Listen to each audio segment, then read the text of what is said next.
Urban legends are filled with unsuspecting babysitters falling victim to depraved maniacs. But in the real world, more often than not, it's the strangers watching your kids that you should truly be afraid of.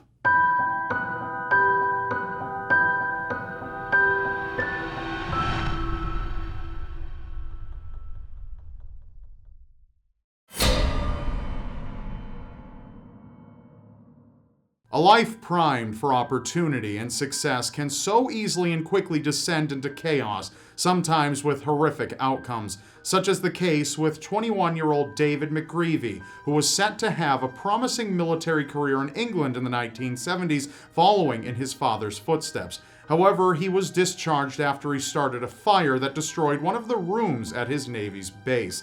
He was forced to move in with his parents where he couldn't hold a job and was dumped by his fiancée. After the heavy drinking and fits of anger started, David's parents kicked him out, but the man wasn't yet done transforming into the monster.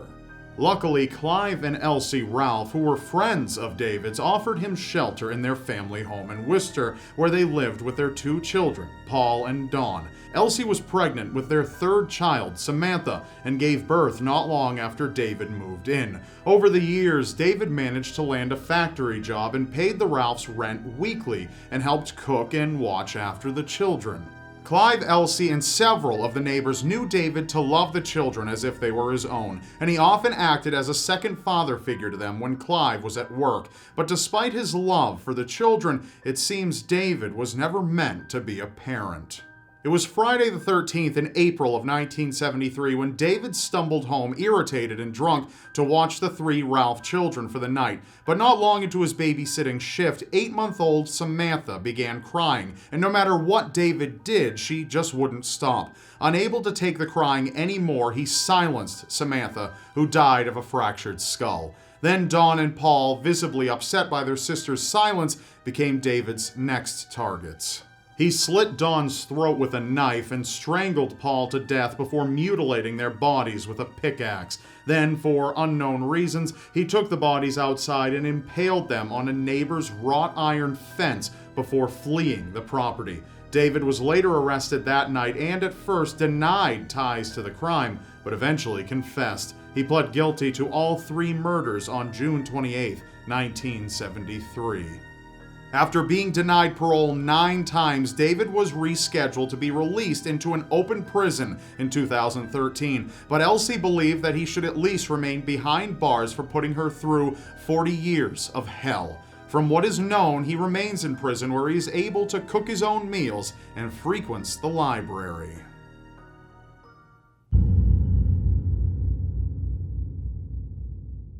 It's becoming less and less likely nowadays that parents will leave their children with a stranger, but sometimes even people you've known for years can't be trusted. Tara Souders, a mother of 3 living in a trailer park in Fort Wayne, Indiana, learned this lesson the hard way back in 2011. Tara was concerned by the 15 sex offenders residing in nearby trailers, and that included Tara's grandfather, James Lamone, who had been charged with child molestation in 2006. But she found trust in neighbor Mike Plumador, who had a criminal record but had no known violence towards children. Eventually, Tara trusted Mike enough to let him watch her 3 children, 9-year-old Aliana and her 2 6-year-old sisters. Mike seemed to take to the girls as a father figure. Allegedly, he even had a Facebook photo album titled The Girls, with pictures of the 3 sisters smiling and enjoying themselves under his care. But social media can sometimes tell the most convincing of lies. On December 22nd, Tara came down with the flu and sent Aliana and her 2 sisters to stay with Mike for a few days. Little did she know it would be a decision she would regret for the rest of her life. Aliana was reported missing on the evening of the 23rd, and Mike was the last person to see her alive. When police questioned him, he spun a story of how he'd gone out that morning to a nearby gas station and purchased a cigar, and upon returning home, he found Aliana was gone. He said that Aliana's 2 sisters told him that Tara had come by and picked Aliana up and returned to the trailer with her. He didn't see cause for concern until later that evening when he realized Aliana was not with her mother. Search parties were quickly organized but found no trace of the missing 9-year-old. It wasn't until after Christmas, while interrogating Mike, that authorities learned the truth. Mike confessed to beating Aliana to death with a brick the night of the 22nd. After, he stayed up into the early morning hours, dismembering her body with a hacksaw, stowing the head, hands, and feet in his freezer before dumping the rest into garbage bags and disposing of them at a local gas station. Aliana's sisters were thankfully unharmed. Mike never offered a reason for his heinous crime, and his confession shocked the community who'd known him to be a kind man who never said a cross word about anyone. He was found guilty of murder and initially sentenced to death, but the ruling was downgraded to life in prison without the chance for parole in exchange for a guilty plea.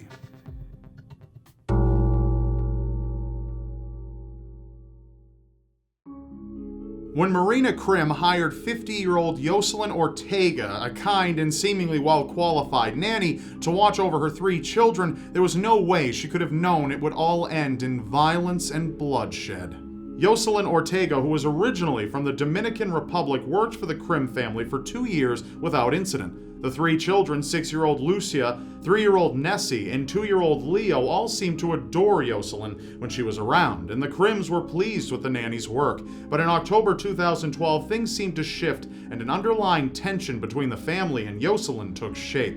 Then, on October 25th, Jocelyn unexpectedly snapped, and the full force of her anger was realized. She took a knife and began stabbing Lucia, who tried to fight back but unfortunately wasn't strong enough to fend off her attacker. Jocelyn then grabbed a second knife and went after Leo. Marina arrived home that night with her daughter Nessie following swimming lessons and found Lucia and Leo dead in bathwater, overrun with blood. Jocelyn sat next to the tub, bloody knife in hand, and violently stabbed herself in the throat in an attempted suicide. Horrified, Marina called for help, but Jocelyn was the only one who could be saved. Lucia and Leo had bled out before Marina arrived.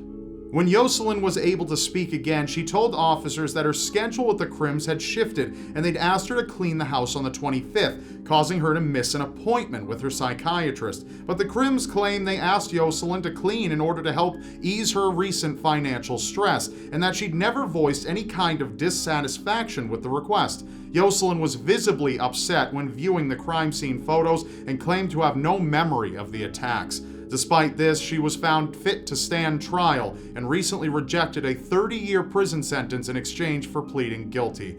Her trial is expected to commence this year.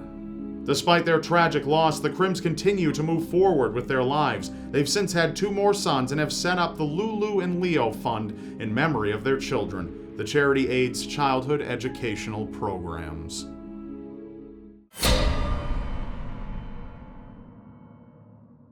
Christine Falling, a teenager from Florida, was thought to be a victim throughout much of her life. She grew up in a poor household and was often teased for her weight and developmental disabilities, in addition to suffering from epileptic seizures and random aggressive outbursts. But victim turned to villain when she partook in her favorite pastime, dropping cats from deadly heights to see if they really had 9 lives after all, and smothering them with her love to the point where she strangled them.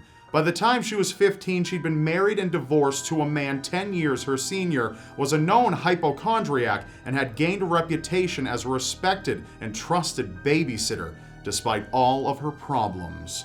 But beginning when she was 17, Christine had a string of unfortunate circumstances surrounding the children in her care. In 1980, 2-year-old Cassidy Johnson died under her watch from blunt force trauma, which Christine claimed was from the child passing out and falling out of her crib. The death was ruled an accident. Over the next 2 years, 3 more young children simply stopped breathing while Christine was babysitting them, and each time, the autopsy revealed medical issues or viral infections that doctors blamed for the children's deaths. It wasn't until July of 1982 when a 10-week-old infant died while Christine was watching him, and his autopsy revealed internal ruptures consistent with suffocation. When police questioned her, she confessed to smothering 3 of 5 of her victims with a blanket and allegedly claimed that voices in her head chanted relentlessly, commanding her to kill the children. But later she was found to be sane and said there was no apparent reason for the murders. Christine was sentenced to life in prison and was denied parole in 2007, citing behavioral problems in prison and the lack of remorse she felt for her crimes.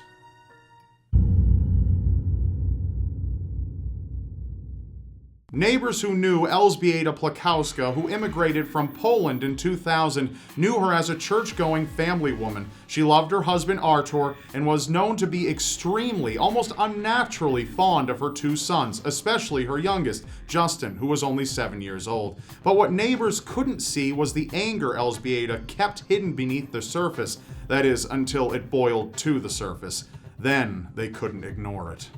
On Halloween night in 2012, Elżbieta was babysitting her friend's daughter, 5-year-old Olivia Dworakowski, and her son, Justin, at her friend's house. Justin and Olivia knew one another well, as they both attended the same Taekwondo classes, and that night they were playing happily with one another, jumping on the bed and shouting. Suddenly, Elżbieta demanded the children get off the bed and kneel to say their nighttime prayers. As the children prayed, Elżbieta shockingly began to stab her own son with a knife, screaming that he was going to heaven that night. He begged her to stop, told her that he loved her, but it wasn't enough to stop her assault as she turned her attention on a horrified Olivia. She too begged for her life, but by the time it was all over, Justin had been stabbed 100 times and Olivia 50 times, and both of the family dogs had been killed. Realizing what she had done, Elżbieta fled the scene and called her local church, leaving a voicemail confessing that she'd done something awful and needed help. On the other side of town, Olivia's mother arrived home after her shift at the hospital to find her house locked up and Elżbieta's car gone. When police arrived, they forced their way in and found what they described as the most gruesome crime scene they'd ever witnessed. It didn't take long for authorities to track Elżbieta down and arrest her. While in questioning, the Poland native changed her story several times, first claiming that someone broke in and murdered the children, then saying that she'd been trying to force the devil out of them by stabbing them. Eventually, the truth came out, however. Elżbieta was unhappy with her marriage to Artur, who was a full-time truck driver. She was furious he was always on the road, forcing her to take care of Justin and take up housekeeping and babysitting jobs, which she thought were beneath her. In revenge, she killed her son in hopes of hurting Artur the way she felt that she'd been hurt. Olivia was killed because she was a witness to Justin's murder. Strangely enough, Artur claimed that he was under the assumption that the marriage was fine. They'd exchanged I love yous a day before the senseless killings, and he never knew Elżbieta to be anything but happy with him. She pled not guilty and will likely stand trial this year. That's all for now. Thank you for watching. Be sure to leave a like on this video if it makes you look at Babysitters even a little bit differently. And of course, don't miss my last episode of Twisted Tens on the 10 most haunted buildings in the world. Or if you need something to lighten you up a bit, you can watch my newest episode of my comedy series, Why Would You Put That on the Internet? You can watch either one by clicking on screen or below this video. Also, if you haven't subscribed yet, you probably should right now, because you won't want to miss what's next. And I'll see you next Wednesday.